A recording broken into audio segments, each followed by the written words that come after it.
સુરતમાં સ્માર્ટ મીટરને લઈ અપાયેલા નિવેદનના વિરોધમાં સુરતના માજી ધારાસભ્ય ધીરુ ગજેરાએ પ્રતિક્રિયા આપી હતી.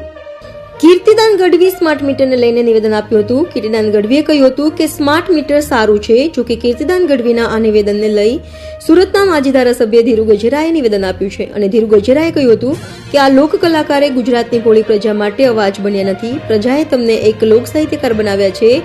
પ્રજાનો અવાજ બનવાને બદલે સરકારની બડાઈ કરવી એ અયોગ્ય છે. પ્રજાની પડખે ઉભા રહેવું જોઈએ. સરકારની દલાલી કરવી એ યોગ્ય હોવાનું ધીરુ ગજેરાએ કહ્યું હતું. મીટરના ફાયદા હોય કે ન હોય એ મને ખબર નથી, પરંતુ ગુજરાતના સાહિત્ય કલાકાર કીર્તિદાનભાઈ ગઢવીનો વિડીયો ગઈકાલના દિવસમાં એક વાયરલ થયો ત્યારે મને થયું કે આ લોક કલાકારે ગુજરાતની ભોળી પ્રજા માટે મોરબીનો કાંડ હોય, રાજકોટ કાંડ હોય, ખ્યાતિ કાંડ હોય કે સુરતનું તક્ષી હોય કે બરોડાની ઘટના હોય કે ગુજરાતની અસંખ્ય કુદરતી આપતી હોય કે અન્ય તેઓમાં ક્યારેક કીર્તિદાનભાઈ ગઢવી ગુજરાતની પ્રજાનો અવાજ બનાવ્યો એવું મને ખ્યાલ નથી. જેથી કરીને હું કીર્તિદાનભાઈ ગઢવીને વિનંતી કરું છું, પ્રજાએ તમને એક સાહિત્યકાર બનાવ્યા છે અને પ્રજાનો અવાજ બનવાને બદલે માત્ર સરકારની ભાઠાઈ કરવી એ ખરેખર અયોગ્ય મને દેખાય છે. પ્રજાનો અવાજ બનવો જોઈએ, પ્રજાની પડખે ઉભું રહેવું જોઈએ.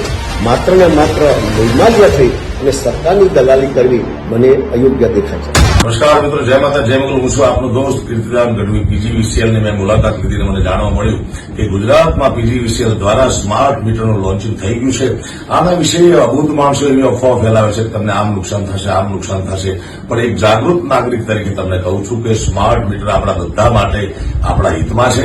એમાં જરાય ગફલતવાળામાં રહેશો નહીં. કોઈ પણ ખોટી અફવાથી દૂર રહેજો. અને સ્માર્ટ મીટર તમારા મોબાઈલથી પણ કનેક્ટ છે. મોબાઈલ સ્માર્ટ થઈ ગયો, તમે સ્માર્ટ થઈ ગયા, દુનિયા આખી સ્માર્ટ થઈ ગઈ, તો આપણું મીટર કેમ સાદું રહેવું જોઈએ. એટલા માટે તમને કરબદ્ધ પ્રાર્થના કરું છું કે તમે જાગૃત નાગરિક તરીકેની ફરજ બજાવો અને સ્માર્ટ મીટર અપનાવો. કારણ કે એનું કનેક્શન તમને તમારા સીધા મોબાઈલમાં તમને જોવા મળશે. તમે કેટલા યુનિટ વપરાયા છે, કેટલો બિલ થાય, બધો હિસાબ તમે સાચો કરી શકશો. માટે તમને કરબદ્ધ પ્રાર્થના છે કે ખોટી અફવાઓથી દૂર રહીએ અને સ્માર્ટ મીટર અપનાવીએ. ધન્યવાદ.